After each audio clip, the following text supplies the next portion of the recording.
அதாவது இவங்க ரெண்டு பேரும் அடிச்சுக்கிற மாதிரி அடிச்சுப்பாங்களாம். அதை நாங்க நம்பணுமா? மக்கள் நம்பணுமா? நாடகம் பண்ணுவது விஜய், நாடகம் பண்ணுவது டிவி. நாடகம் யார் பண்றாங்க? பிஜேபி பண்ணுதா, விஜய் பண்றாரா? திராவிட முன்னேற்ற கழகத்தினுடைய பி டீம் தான் விஜய். இந்த கலரை பூசுறது அந்த கலரை பூசுறதுன்னு என்னதான் நீங்க அந்த மோடி மஸ்தான் வேலையை செஞ்சாலும் ஒண்ணு நடக்க போறது. ஆக்டிங் பண்ற இடத்துல இருந்து அறிக்கை டைப் அடிச்சு அனுப்பிட்டு இருக்க. உனக்கு என்ன தெரியும் மக்கள் கஷ்டத்தை பத்தி? வரம்பு மீறி அவர்கள் பேசும் பொழுது எனக்கும் பேச தெரியும். மரியாதை கொடுத்து மரியாதை வாங்கிக்கணும். இந்த அறிக்கையெல்லாம் கொடுக்க கூடாது. நீ எல்லாம் ஒர்க் ஃப்ரம் ஹோம் பாலிடிக்ஸ் பண்ணிட்டு இருக்க. களத்துக்கு வா. என்ன சினிமா ஷூட்டிங்ல இருந்து அரசியல் பண்ணுவாங்களா? என்ன டிவிக்கு சினிமா ஷூட்டிங்ல உட்கார்ந்து பாட்டு பாடிக்கிட்டு அரசியல் பண்ணிட்டு இருக்காரு விஜய். திரும்ப எனக்கு பேச தெரியுமல்ல.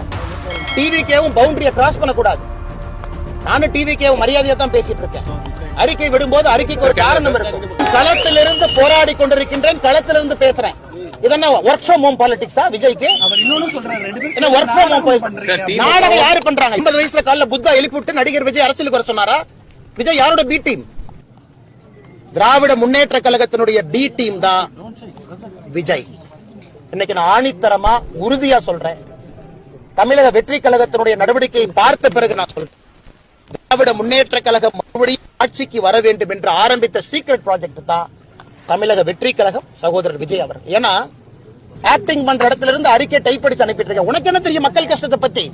சிகரெட் குடிப்ப, மூவில ட்ரிங்க்ஸ் அடிப்ப, இதெல்லாம் பண்ணிட்டு டாஸ்மார்க் பத்தி பேசுறதுக்கு விஜய்க்கு யார் உரிமை கொடுத்தா? என் மாஸ்டர் படத்துல விஜயோட கேரக்டர் என்ன? என்னன்னு சும்மா ஒரு குல்லாவை போட்டுட்டு நான் மைனாரிட்டி பக்கம் இருக்கேன்னு ஒரு நாள் இஃப்தார் வச்சுட்டு எல்லாம் வந்துருமானே? இவ்வளவு பேர் அரெஸ்ட் ஆயிட்டீங்க. அகிலேந்திய தலைமை இத பாத்துருப்பாங்க.